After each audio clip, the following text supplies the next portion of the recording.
Campaign 2024 and really the heated debate in Connecticut's 5th District. Last night, I served as the moderator of that debate between Jahana Hayes and George Logan, which took place at Connecticut State Community College, Naugatuck Valley. The candidates spent a full hour covering issues from abortion, the economy, the southern border, and the state of democracy.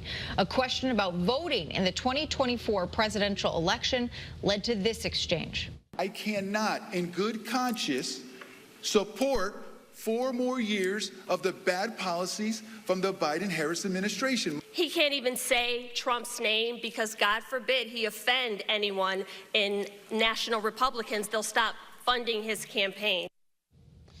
Channel 3's Waterbury Bureau Chief Owen Kingsley talked with voters and political experts. He's live right now at the site of that debate in Waterbury. Owen. Good evening, Mark and Aaron. The discussion, as you said, very heated here last night in a very diverse district with voters that really fall on both the conservative and liberal sides of the spectrum.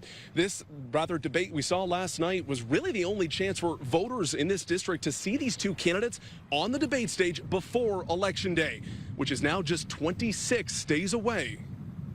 Important to us. What you're going to do for us in Waterbury, what you're going to make a difference about. Wednesday night's debate between Democratic Congresswoman Jahana Hayes and Republican challenger George Logan saw both candidates make their case to represent Connecticut's 5th District. Dr. Patricia Krause, who teaches political science at the University of New Haven, says Logan not answering whether or not he supports former President Donald Trump may have hurt his campaign. One of the things he said was he will work with whoever the president is. I'm not sure that that's what people want to hear. I think at some point he may have to really face that issue. During the debate, Logan accused Hayes of voting too often along party lines and blamed her loyalty to the Democrats. Krause says Hayes did not make clear her stances on issues that Republican voters care about. You know, people want to know her stances on, gun control and whether she's going to support the more conservative issues, economic issues. Some 5th District voters already know who they're voting for. Bonnie Pazarlik used to work for George Logan's political campaign. He seemed nice to everybody and cared about what people thought and how they felt and cared about the little guy, For others, last night's debate cemented their decision. He had nerve to call her nasty. That's something Donald Trump would say. And so therefore, I wouldn't be voting for Logan.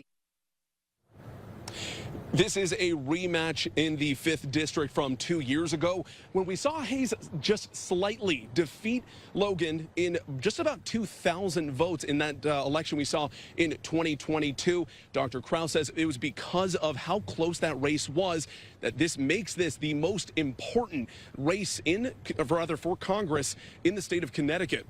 Live in Waterbury, I'm Owen Kingsley, Channel 3 Eyewitness News. All right, Owen, thank you very much. Now tonight, all eyes on the 2nd Congressional District. The candidates facing off in their debate tonight here at 7. You can watch it on Channel 3, streaming live on WFSB Plus as well. And coming up at 5:30, we will have a preview of what you can expect.